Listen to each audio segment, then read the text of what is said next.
3 दिन पहले राज्य के स्वास्थ्य मंत्री मंगल पांडे से हमारी बातचीत हुई थी। उस समय कोरोना पॉजिटिव मरीजों की संख्या 22 थी। बहुत संतोष की बात थी कि बिहार में तेजी से संक्रमण नहीं हो रहा है, लेकिन आज जो आंकड़ा है 61 पर पहुंच चुका है। अभी मेरे साथ स्वास्थ्य मंत्री मंगल पांडे जी हैं, इनसे बात करते हैं कि आखिर ये आंकड़ा क्यों बढ़ रहा है और कितनी इनकी चिंता को बढ़ा रहा है।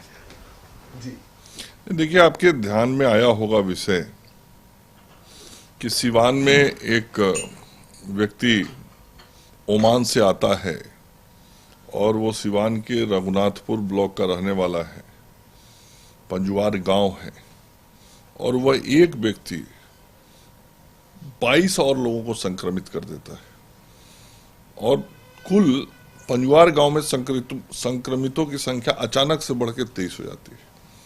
तो इस कारण अचानक से बिहार में एक ही दिन में संख्या 19 की बढ़ गई थी।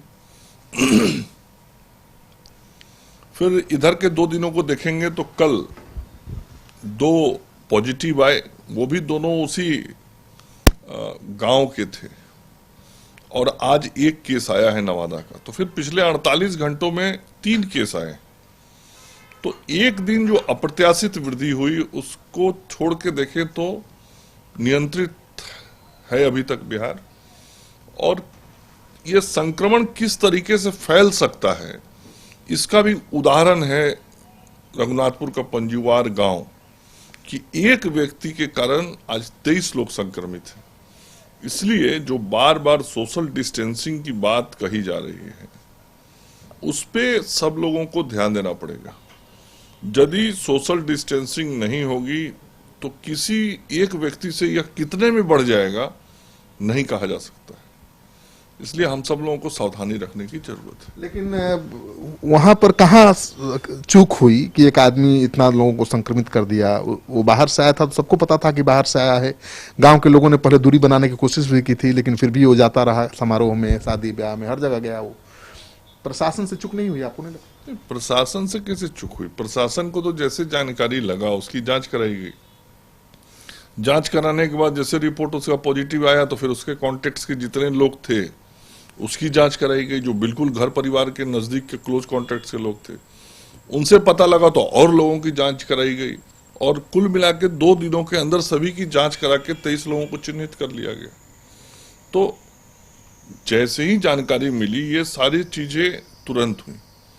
लेकिन हम लोग बार बार कह रहे हैं कि हर व्यक्ति, आज बिहार की आबादी 12 करोड़ से अधिक है, हर व्यक्ति से हम लोग अपील कर रहे हैं कि यदि आपको संक्रमण के कोई भी लक्षण दिखाई पड़ रहे हैं तो आप स्वयं से आके चिकित्सक से मिलिए, बताइए, ताकि यदि चिकित्सक को लगेगा कि कोरोना की जांच आपकी कराई जानी आवश्यक है तो कराया जाएगा। लेकिन लोगों को डर है कि अगर हम डॉक्टर के यहाँ चले गए तो हमको 16 दिन के लिए, 14 दिन के लिए क्वारंटाइन कर दिया जाएगा। ऐसी बात नहीं है। यदि ऐसी बात रहती तो लोग अस्पतालों में नहीं आते। आज पटना के विभिन्न अस्पतालों में, चाहे वो पटना का एम्स हो, पीएमसीएच हो, और बड़े जो अस्पताल हैं राज्य के अंदर, उन अस्पतालों में लोग जाते हैं, डॉक्टर स्क्रीनिंग करते हैं, और मान लीजिए कि 100 लोगों को डॉक्टर देखता है तो उसमें से 4, 5, 6 लोगों को वह इस योग्य पाता है कि हाँ इसकी जांच कराई जानी चाहिए, तो फिर उसकी जांच होती है। लेकिन पांडे जी, एक बात है कि कल 290 से ज्यादा सैंपल लिए गए थे बेगूसराय से, जो सबसे ज्यादा माना जा रहा है कि हॉट स्पॉट है। दूसरा रघुनाथपुर से, कि पंजियार गांव के इलाके से करीब 500-600 लोगों का सैंपल लिया गया था। उसकी रिपोर्ट आई है कि नहीं अभी? क्योंकि ज्यादा संक्रमण का खतरा वही है अभी। नहीं, वो रिपोर्ट आ गई। उन सभी रिपोर्ट्स में कोई पॉजिटिव नहीं आया है। ये आज का जो केस आया है एक नवादा का केस है। तो इससे तो राहत मिली होगी आपको? हाँ, निश्चित रूप से थोड़ा मन में भय था। जो संक्रमण का क्षेत्र चिन्हित होता है या कोई व्यक्ति कहीं से चिन्हित होता है तो मन में एक डर होता है कि कहीं ऐसा नहीं कि क्लोज कॉन्टेक्ट के लोग और हो गए हों। जो पहला केस सैफ का हुआ था, उसके बाद हम सब लोगों को ध्यान है कि पहले केस के बाद भी 10-11 लोग उनके साथ संक्रमित हो गए थे। मुंगेर वाला केस, मुंगेर के समय। फिर ये दूसरा केस हम देखे सिवान में हुआ।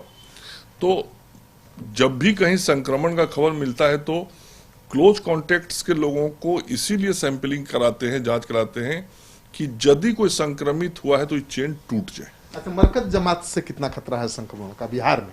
नहीं, देखिए, देश भर की खबरें आ रही हैं, समाचार पत्रों में छप रहा है कि कितनी बड़ी संख्या में लोग आए और उनका संक्रमण हुआ है।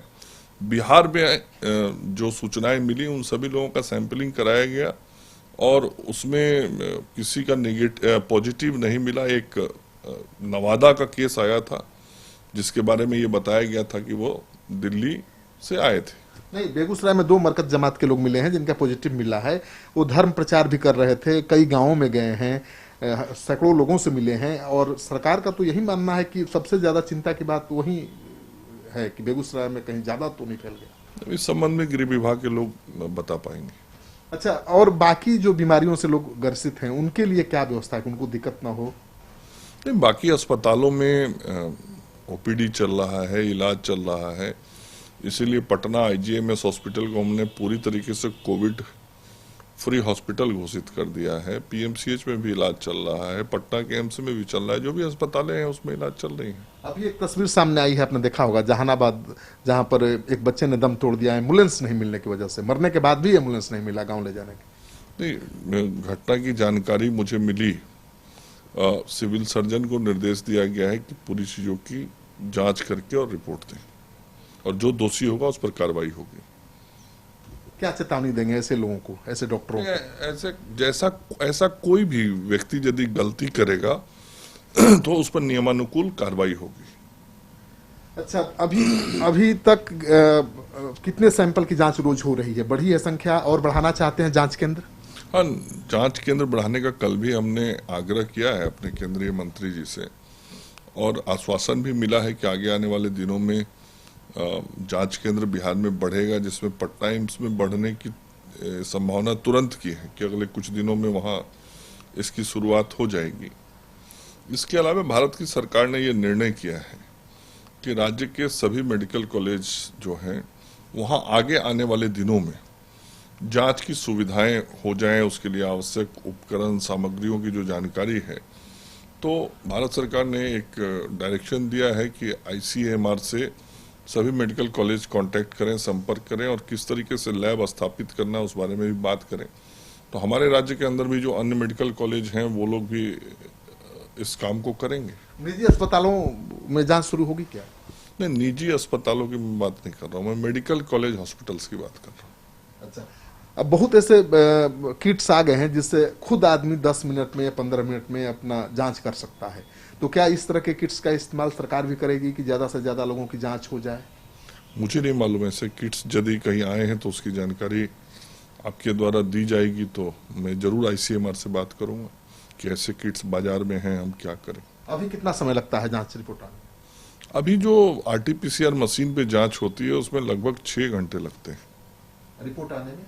हाँ, 6 घंटे लगते हैं। 6 घंटे में रिपोर्ट आ जाती है। एक सैंपल को टेस्ट करके रिपोर्ट आने में 6 घंटे करीब लगते हैं। तब 500 लोगों का ही क्यों सैंपल जांच हो रहा है? ज्यादा बढ़ाने की जरूरत नहीं है आपको? नहीं, कल हमने 650 से अधिक सैंपल जांच किया है।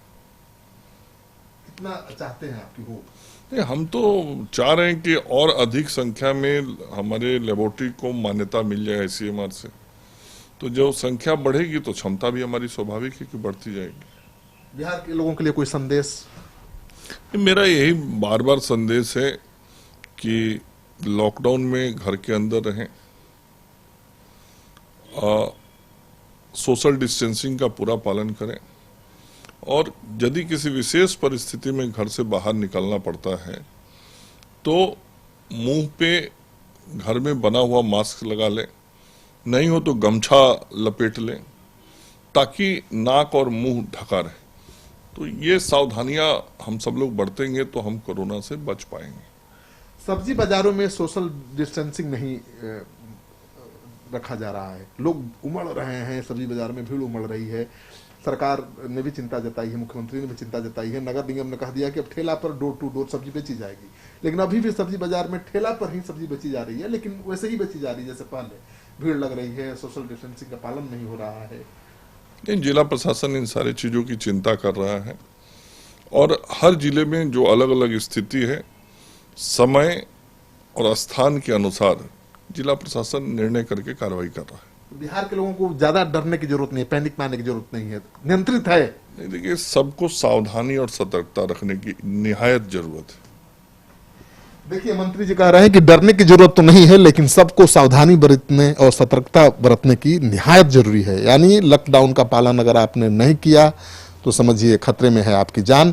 तो लॉकडाउन का पालन करिए, घर में ही रहिए, सुरक्षित रहिए, और सबसे ज्यादा जरूरी है सोशल डिस्टेंसिंग का पालन करना, क्योंकि वही आपकी जिंदगी को बचा पाएगा।